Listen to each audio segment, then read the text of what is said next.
Hello guys. तो आइए हम लोग देखते हैं कि भारत देश में संघीय व्यवस्था चलती कैसे है।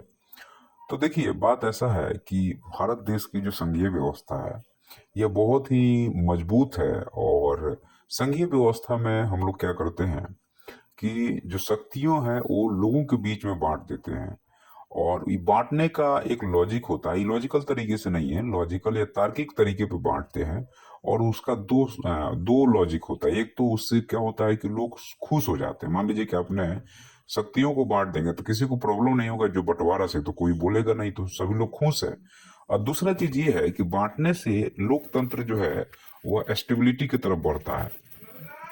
तो अब इसी कंसेप्ट को हम लोग जैसे उसमें जैसे हमने संघीय व्यवस्था के दो लॉजिक होता है, एक तो आपको तार्किक होता है, दूसरा जो है सो आपको तार्किक के अलावा दूसरा जो है वो भावात्मक रूप से जुड़ा हुआ होता है, जिसको मोरल लॉजिक कहते हैं।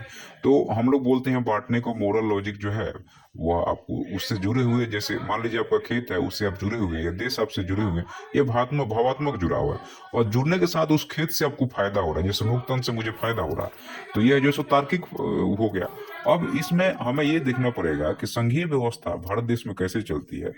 तो संघीय व्यवस्था भारत देश में चलने के एक तो आपका संविधान ही ऐसा है जो केंद्र सूची और राज्य सूची को बांट देता है। तो आपका संविधान एक व्यवस्था, मतलब उसने एक व्यवस्था दिया। दूसरा ये है कि राज्य के लोगों को जो जिस भाषा में बात करता है उस भाषा के आधार पर हमने उस राज्यों को अधिकार दे दिया।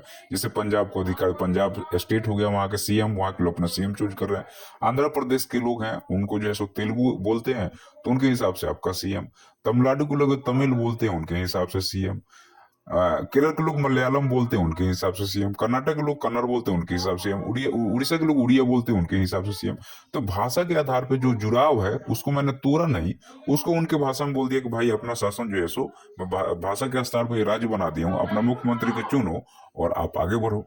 एक ये हो गया। दूसरा है सभ्यता और संस्कृति। सभ्यता और संस्कृति जैसे उत्तर पूर्व के राज्य हैं, जैसे कि आपको 7 स्टेट हैं और बाकी हिमालय राज्य है, तो भाषा के आधार पे सभ्यता और संस्कृति उनको बचाना जरूरत है। अंडमान निकोबार सभ्यता संस्कृति बहुत यूनिक है, तो उनके सभ्यता और संस्कृति के हिसाब से उनको पावर दे दिया गया कि तुम अपना राज्य बनाओ, अपना मुख्यमंत्री चूज करो।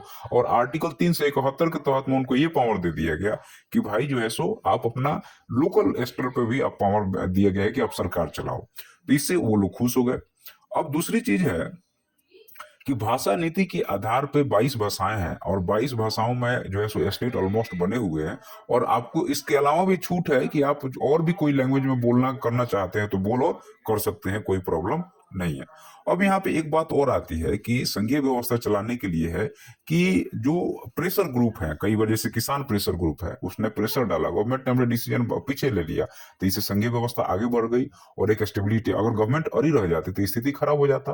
तो समझना आप, तो प्रेशर ग्रुप वाली बात एक आ गई।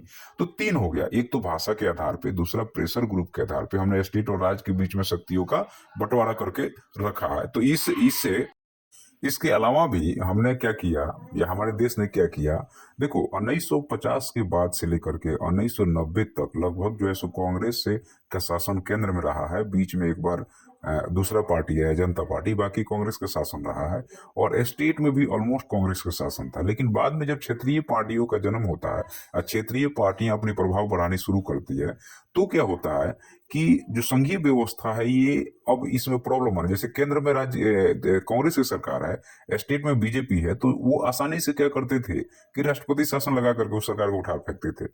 लेकिन जब 1990 में राजीव गांधी की जब हत्या हो जाती है, उसके बाद में कांग्रेस की साख धीरे धीरे कमजोर होने लगती है।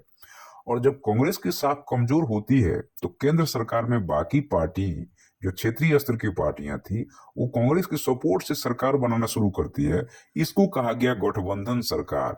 और गठबंधन सरकार जब बनेगा तो गठबंधन के लोग मंत्री में भी आएंगे, मतलब प्रत्येक क्षेत्र पार्टियां जो है सो मंत्री में आ रही हैं, ये सरकार में शामिल हो रही हैं।